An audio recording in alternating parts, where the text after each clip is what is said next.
You are dying right now as you watch this.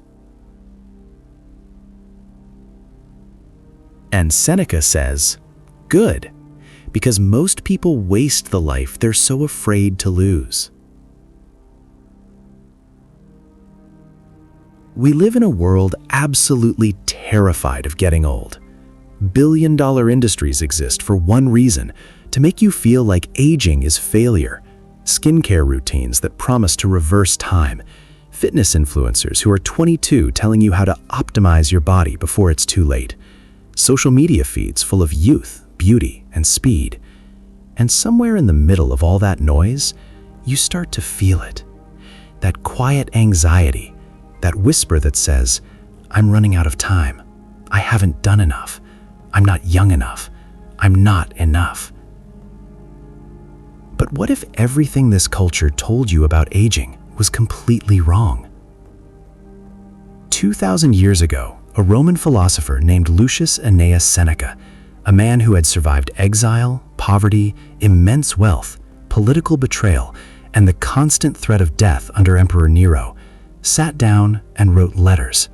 Letters about time, about how we spend it, waste it, fear it, and misunderstand it entirely.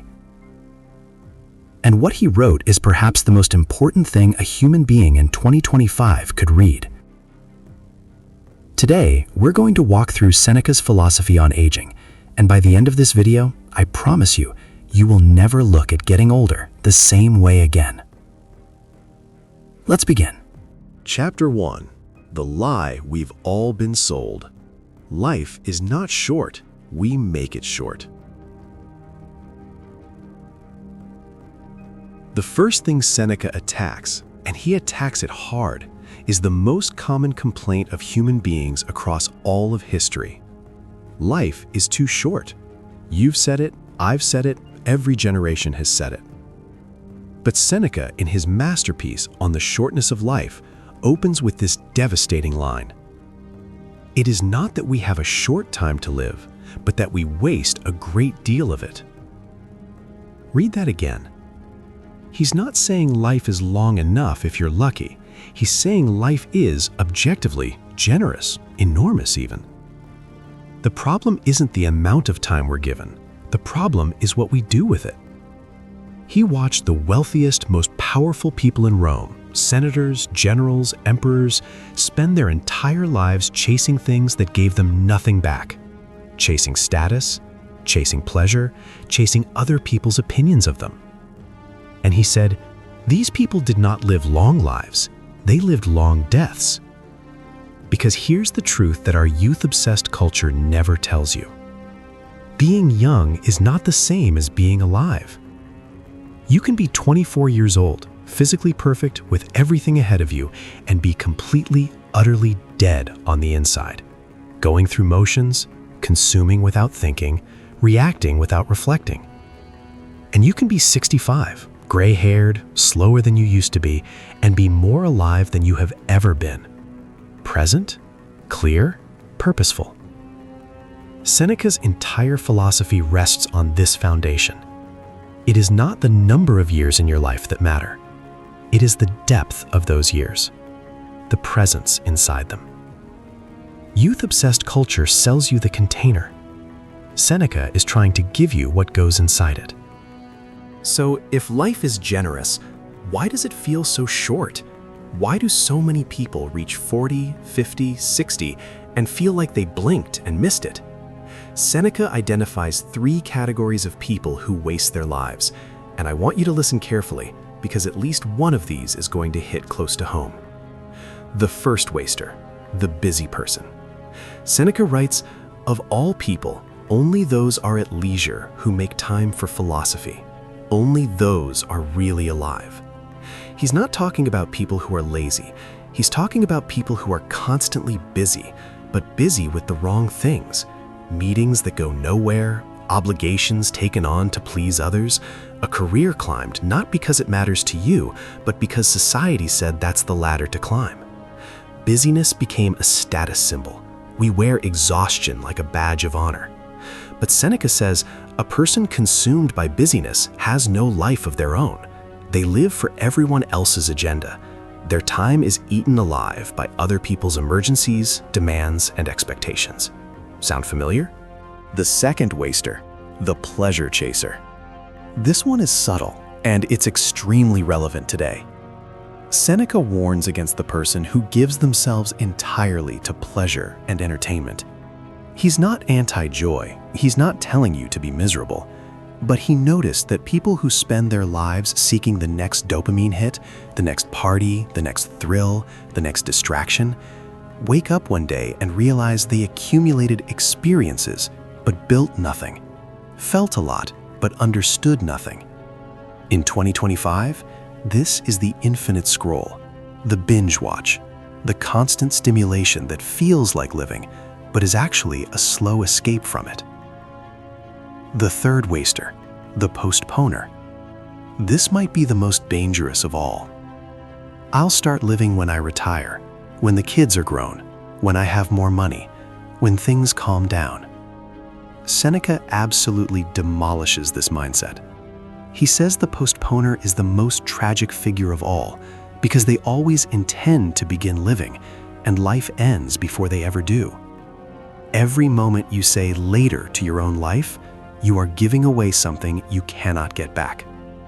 These three thieves, busyness, pleasure chasing, and postponement, they are as active today as they were in ancient Rome, and our youth-obsessed culture feeds all three of them. Now we get to the heart of it. What did Seneca, a man who himself aged under enormous pressure, exile, and danger, actually think about growing old? He thought it was a gift. Not a consolation prize, not something to be endured or masked with creams and procedures, a genuine, profound gift that most young people are too distracted to appreciate, and most older people are too afraid to claim. Here's why. First, age brings clarity. Seneca writes about how the older he got, the quieter the noise became. The things that used to dominate his mind, reputation, wealth, the opinions of powerful men, slowly lost their grip. When you're young, you care about everything other people think. You perform constantly. You shape yourself around approval. You chase mirrors. But as you age, if you've done any real inner work, something beautiful happens. You stop performing. You start being. You know what matters. You know what doesn't. And the distance between those two things, that gap of clarity, is worth more than any amount of physical youth. Second, age gives you ownership of time. Here is one of Seneca's most powerful and counterintuitive ideas. He says the past is the only time that truly belongs to you. The future is uncertain, it may never come. The present is a moving target, but the past, no one can take it. Not an emperor, not illness, not death. Every year you live, if you live it consciously, adds to a treasury that is permanently, irrevocably yours. A 60-year-old who has lived with awareness, depth, and presence is richer in time than a 25-year-old who has burned through decades without a single moment of real reflection. This completely flips the narrative our culture pushes. Youth-obsessed culture tells you time is running out. Seneca tells you, if you've lived it well, time is accumulating. Third, age frees you from fear. Seneca spent a lot of time thinking about death, not morbidly, philosophically, because he understood that the fear of aging and the fear of death are the same fear, and that fear is the root of most human suffering. He writes, "Let us prepare our minds as if we had come to the very end of life. Let us postpone nothing." What he discovered, and what many people discover as they age, is that when you genuinely make peace with your mortality, an extraordinary thing happens. You become free. Free from the desperate clinging to youth, free from the performance, free from the anxiety of comparison, free to actually spend your remaining time, however much that is, on what genuinely matters. That is not a tragedy. That is liberation. Chapter 4. Practical Stoic Tools for Living Well at Any Age. What Seneca would tell you to do today. Philosophy without practice is just entertainment. So let's get practical. What would Seneca actually tell you to do, whether you're 22 or 62? to stop wasting time and start building a life worth having. Practice 1. The evening audit. Seneca did this himself. Every evening he reviewed his day with the question, "What bad habit did I resist today? How have I improved?" Not to torture himself, not to spiral in guilt, but as a daily act of ownership over his own mind. Try this tonight. Before you sleep, ask 3 questions. What did I do today that I'm proud of? What did I do today that I need to do better? Did I spend any time today on what actually matters to me? This one habit, done consistently, will do more for your life than any anti-aging product ever could. Practice 2. Subtract before you add. Seneca's philosophy was radically anti-accumulation. He believed most people suffer not from having too little, but from wanting too much. Before you add another goal, another subscription, another commitment, another thing to your life, ask what you can remove. What obligations are you holding that are not yours? What habits are eating your hours? What relationships drain you without nourishing you? Subtraction is underrated. Clarity comes not from adding more, but from stripping away what doesn't belong. Practice 3. Memento mori. Remember death. This sounds dark. It is not. The Stoics kept death close, not to be morbid, but to be awake. When you remember that this day will not come again, something shifts. The petty arguments lose weight, the unnecessary anxiety fades. The things you keep putting off suddenly feel urgent in the right way. Try this. Once a week, sit quietly and ask, if I had 1 year left, would I spend today the way I spent it? Let the answer guide you. Practice 4. Protect your attention like your life depends on it. Because it does. Seneca writes, "Vindicate tibi," claim yourself for yourself.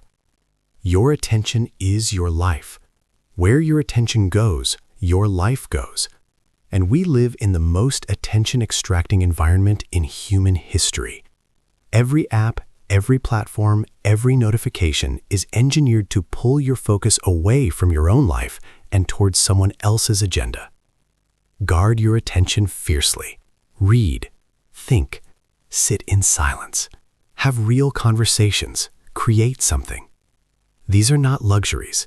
These are the acts of a person who has chosen to actually live.